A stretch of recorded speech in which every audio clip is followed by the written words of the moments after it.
নমস্কার দর্শক, সংবাদ আবির্ভাবের বিশেষ প্রতিবেদনে আপনাদের সকলকে স্বাগত। একটা কথা আছে দেখবেন, যে যারা চুরি করে তারাই কিন্তু বেশি করে গলা ফাটায়। যারা চুরি করে তারাই দেখবেন বলবে, হ্যাঁ আমি চোর না।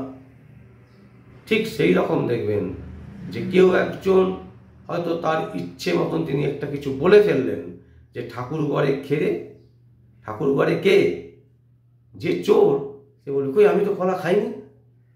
তো ঠিক সেই জিনিসটাই কিন্তু তৃণমূল কংগ্রেসের রন্ধে রন্ধে প্রবেশ করে গেছে।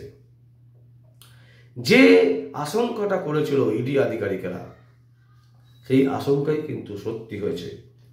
তারা কি আশঙ্কা করেছিল?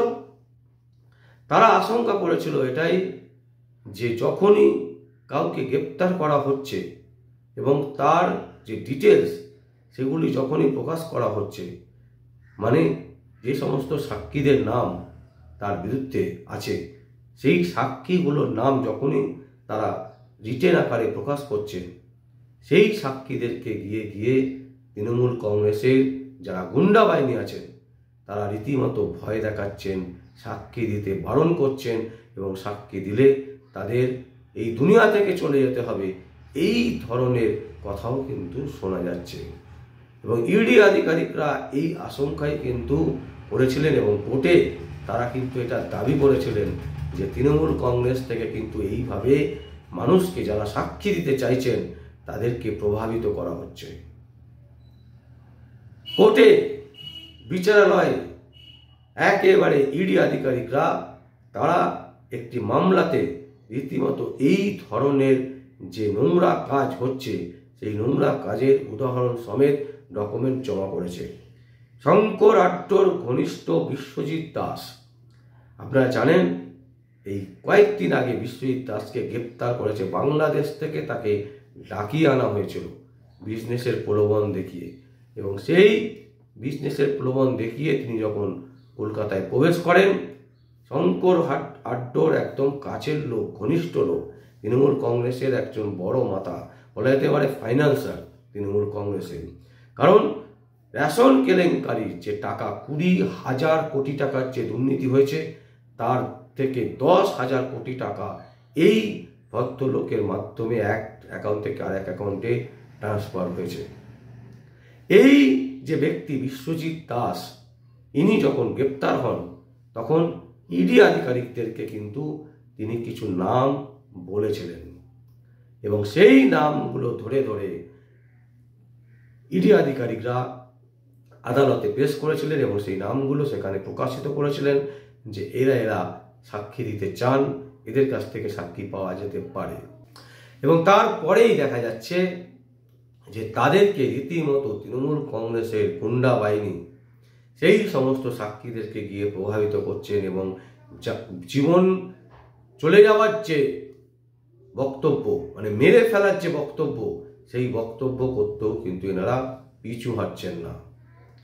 এই তথ্য প্রমাণ কিন্তু ইডি আধিকারিকদের হাতে চলে এসছে এবং তারা কোর্টে সেই তথ্য পেশ করেছিল এবং তারা বলেছিলেন যে আমরা আশঙ্কা করেছিলাম এই ধরনের জিনিস হচ্ছে, কারণ যখনই কোনো কাউকে গ্রেপ্তার করা হচ্ছে, গ্রেপ্তার করার পর যখন আমরা তাদের যে সাক্ষী, সেই সাক্ষীদের নামগুলো যখন আমরা প্রকাশ করছি, তখন দেখা যাচ্ছে যে সেই সাক্ষীগুলোকে গিয়ে রীতিমতো টর্চার করা হচ্ছে, রীতিমতো ভয় দেখানো হচ্ছে, জানে মেরে ফেলে দেওয়ার হুমকি দেওয়া হচ্ছে।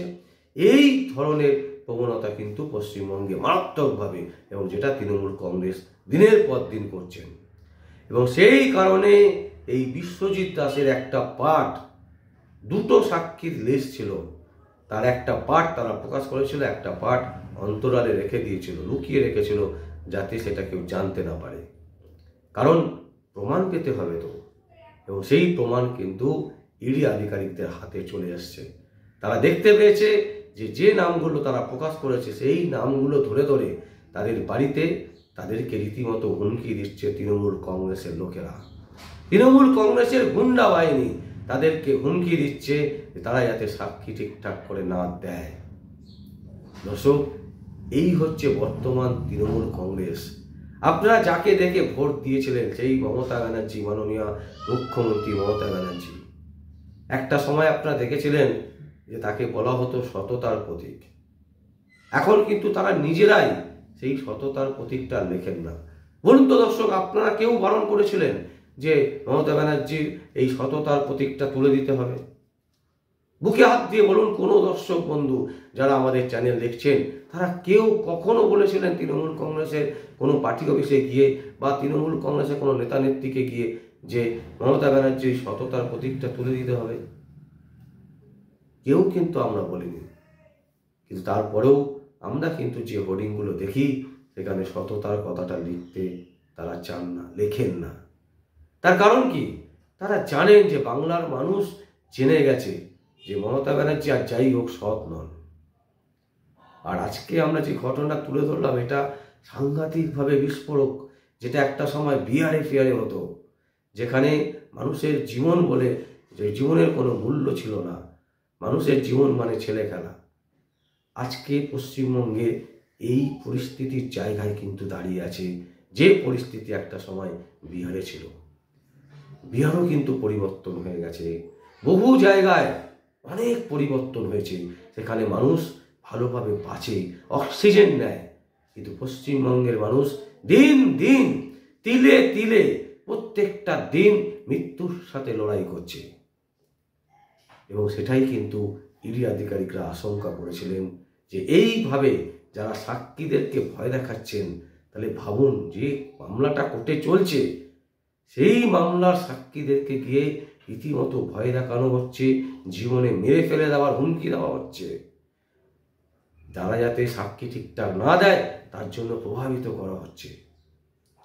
এই হচ্ছে বর্তমান সরকারের পরিস্থিতি, বর্তমান সরকারের অবস্থান। যে মুখ্যমন্ত্রীকে আপনারা এখন দেখছেন, সেই মুখ্যমন্ত্রী একটা সময় কিন্তু মুখোশ পড়েছিল, আজ সেই মুখোশ খুলে গেছে, মানুষের সামনে এসে গেছে তার আসল চেহারা। মানুষ কিন্তু সময়ের সাথে সাথে পরিবর্তন হয় না, মানুষ সময়ের সাথে সাথে তিনি যেটা তার যে অরিজিনালটা, সেই অরিজিনালটাই কিন্তু বেরিয়ে আসে জনসমক্ষে। মমতা ব্যানার্জি কিন্তু সেই রকমই একজন মানুষ, যার মধ্যে যেটা ছিল সেই জিনিসটাই কিন্তু আজকে প্রকাশ পাচ্ছে বৃহৎভাবে। দর্শক, আমরা আপনাদের সামনে তুলে ধরলাম আজকের এই গুরুত্বপূর্ণ সংবাদ। এই সংবাদের পক্ষে বিপক্ষে আপনাদের যা বক্তব্য থাকবে আপনারা অবশ্যই আমাদের কমেন্ট বক্সে কমেন্ট করবেন।